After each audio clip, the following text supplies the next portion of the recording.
ഒരു കാരണവശാലും ലവ് ജിഹാദ് വിഷയം വളരെ സജീവമായി ഇന്ന് നിലനിൽക്കുന്ന വിഷയമാണ്. ഇതിനെക്കുറിച്ച് ഇപ്പം ഈ പറയുന്ന ഇലക്ഷൻ ആയതുകൊണ്ട് ആരും പറയാൻ ഈ പറയുന്ന രണ്ട് സ്ഥാനാർത്ഥികളും ഇതിനെക്കുറിച്ച് എന്താ ഒരു അക്ഷരം പോലും മിണ്ടാത്തത്? ലവ് ജിഹാദ് ഉള്ളതുകൊണ്ടല്ലേ ഈ പറയുന്ന ഇലക്ഷൻ സമയത്താണല്ലോ ഈ കേരള സ്റ്റോറി ഇടുക്കി കാണിച്ചത്. അപ്പോഴത്തേക്ക് എന്തും വേണ്ടി വിവാദമായ വിഷയമല്ലേ? അപ്പോൾ അതെങ്ങനെ വിവാദമാകാതിരിക്കുന്നത്? വളരെ വിവാദമായിട്ടുള്ള വിഷയമായിരുന്നു ലവ് ജിഹാദ്. സഭകൾ അവിടെ നിന്ന് കാണിച്ചു കഴിഞ്ഞപ്പോഴത്തേക്ക് ഇപ്പം ഞാൻ പറഞ്ഞപ്പോഴത്തേക്ക് അതെന്ത് വിവാദമല്ലാത്ത സാധനം ഞാനെന്തോ വിവാദമാക്കി കൊണ്ടുപോയി വന്ന പോലെ പറയേണ്ട ആവശ്യമില്ലല്ലോ. ലവ് ജിഹാദ് ഈ ഇലക്ഷൻ സമയത്ത് ഏറ്റവും വിവാദമായിട്ടുള്ള ഒരു വിഷയം തന്നെയാണ്. അതുകൊണ്ട് തന്നെയാണല്ലോ കേരള സ്റ്റോറി കാണിച്ച സമയത്ത് ഇത്രയും കൂടുതൽ വലിയ എല്ലാവരും ഇത്രയും കൂടുതൽ പ്രഖ്യാപനം നടത്തിയതിന് കാരണം അത് ചില ന്യൂനപക്ഷമായിട്ടുള്ള ചില ആളുകൾ കാണിക്കുന്ന കുഴപ്പങ്ങളെ തുറന്നു കാണിക്കുമ്പോൾ അതിന് വിരോധം വിചാരിച്ച കാര്യമൊന്നുമില്ല. അത് ഫാക്റ്റാണ് എന്നുള്ളത് കേരളത്തിന്റെ ഏറ്റവും കൂടുതൽ റെസ്പെക്ട് ചെയ്തിരുന്ന ഏറ്റവും കൂടുതൽ ഇന്ത്യ മുഴുവൻ അറിയപ്പെട്ട AK ആന്റണി എന്ന് പറയുന്ന മുഖ്യമന്ത്രിയാണ് നമ്മളോട് പറഞ്ഞത് ഇതിവിടെ ഉണ്ട് എന്ന്.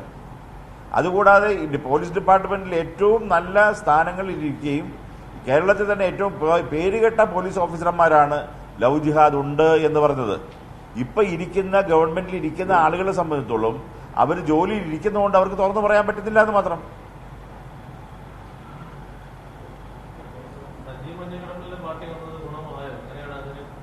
തീർച്ചയായിട്ടും പല സഭകളും ഞങ്ങൾക്ക് സപ്പോർട്ട് ചെയ്യുന്നുണ്ട്. ക്രൈസ്തവ വിഭാഗത്തിലുള്ള ഒരുപാട് ആളുകൾ. കാര്യം ഈ പറയുന്ന രണ്ട് സ്ഥാനാർത്ഥികളെ സംബന്ധിച്ചിടത്തോളം അവരുടെ സഭകളുടെ വിഷയങ്ങൾ അഡ്രസ്സ് ചെയ്യുന്ന പോലുമില്ല. അവിടെ റബ്ബറിന്റെ വിഷയം അഡ്രസ്സ് ചെയ്യുന്നില്ല, ഈ ലവ് ജിഹാദ് വിഷയം അഡ്രസ്സ് ചെയ്യുന്നില്ല.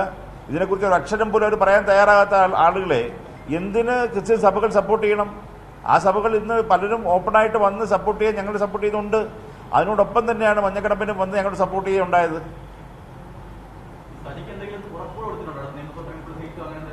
അങ്ങനെയുള്ള ഒരു ഉറപ്പും കൊടുത്തിട്ടില്ല. അദ്ദേഹത്തിന് ഇത്രയും നാളും കിട്ടിയിട്ടുള്ള അവഗണന ഇങ്ങനെയുള്ള പ്രശ്നങ്ങളെ കൊണ്ട് പ്രത്യേകിച്ച് മാത്രമല്ല അദ്ദേഹം പ്രതിനിധാനം ചെയ്യുന്ന സമുദായത്തെ പ്രൊട്ടക്ട് ചെയ്യാനായിട്ട് ഈ പറയുന്ന രണ്ട് ആളുകൾക്കും കഴിയില്ല എന്ന് പരിപൂർണ ബോധ്യം ഉള്ളത് കൊണ്ട് തന്നെയാണ് അദ്ദേഹം NDAയിലേക്ക് കടന്നു വരാൻ സാഹചര്യം ഉണ്ടായത്. ഈ രണ്ടാളുകളും ഈ പറയുന്ന ക്രിസ്തീയ സഹോദരന്മാർക്ക് വേണ്ടിയിട്ടാണ് നിലനിൽക്കുന്നതെന്ന് പറഞ്ഞാണല്ലോ കേരള കോൺഗ്രസിൽ ഉണ്ടാക്കിയത് തന്നെ. കേരള കോൺഗ്രസിൽ അവരുടെ മുദ്രാവാക്യങ്ങളും അവർ പറയുന്ന റബ്ബർ വിഷയങ്ങളുമാണല്ലോ മുമ്പോട്ട് വയ്ക്കുന്നത്. ഈ റബ്ബർ വിഷയത്തിൽ എന്താണ് അവരെടുക്കുന്ന നിലപാട്? വില കൂട്ടുന്നതിനെ കുറിച്ചോ കുറച്ചതിനെ കുറിച്ചോ പറയാൻ അവർ തയ്യാറല്ല. ഒരു കത്തെഴുതിയുകൊണ്ട് ഇവിടെ പ്രത്യേകിച്ച് നടക്കാൻ വേണ്ടി പോകുന്നില്ല. അതുകൂടാതെ ലവ് ജിഹാദ് വിഷയം വന്നു. ഇവിടുത്തെ എല്ലാ ബിഷപ്പന്മാർക്കെതിരെ ഇത്രയും മോശമായിട്ട് പ്രശ്നങ്ങളുണ്ടായി.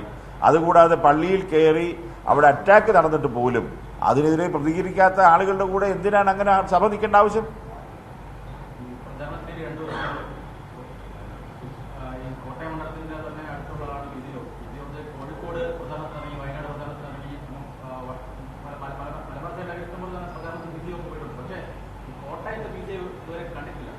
എനിക്കറിയില്ല. കാരണം വെച്ചാൽ അത് BJP ആണ് ഓരോ സ്ഥലം. ഇപ്പം ഞങ്ങൾ നഡ്ഡാജി വന്നു, അദ്ദേഹം വരുന്ന നഡ്ഡാജിയാണോ വരേണ്ടത്, പ്രധാനമന്ത്രിയാണോ വരേണ്ടത് തീരുമാനിക്കേണ്ടത് ഇവിടുത്തെ കോൺഗ്രസിന്റെ ഇവിടുത്തെ BJPയുടെ ലീഡർഷിപ്പാണ്. അത് ഓരോ സ്ഥലത്തു നിന്നുള്ള ആളുകളെ ഓരോ സ്ഥലത്തേക്ക് ഡിപ്യൂട്ട് ചെയ്താണ് ചെയ്യുന്നത്. ഓരോ പ്രവർത്തകരുള്ള സ്ഥലത്തേക്ക് അദ്ദേഹം വിടുന്നുള്ളതിന് അപ്പുറത്തേക്ക് വരെ കാര്യമൊന്നുമില്ല.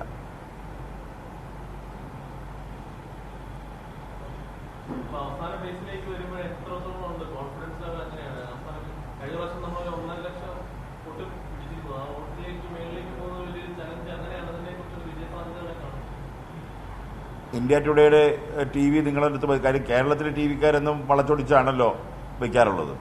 ഇന്ത്യ TVയുടെ തന്നെ ഇന്ത്യ ടുഡേയുടെ അവരുടെ ഒരു ഇവാലുവേഷൻ ഉണ്ടായിരുന്നല്ലോ. അതിനകത്ത് തന്നെ ഈ പറയുന്ന NDAയും കോൺഗ്രസുമായിട്ട് 0.5% വ്യത്യാസമുള്ളതാണ് അവർ പറയുന്നത്. പക്ഷെ അതല്ല ഇവിടുത്തെ സാഹചര്യം. ഈ പറയുന്ന ഞങ്ങൾക്ക് എങ്ങനെ വന്നാലും ഇവർ രണ്ടുപേർക്കും കിട്ടുന്ന വോട്ടിന്റെ അടുത്തോളം വോട്ട് ഞങ്ങൾക്ക് മാത്രമായിട്ട് കിട്ടുന്ന സാഹചര്യമാണ് ഇവിടെ ഉള്ളത്. ഇവിടെ 100% NDA കോട്ടയത്ത് ജയിച്ചിരിക്കും എന്നുള്ള കാര്യത്തിൽ യാതൊരു സംശയവും ഞങ്ങൾക്കില്ല.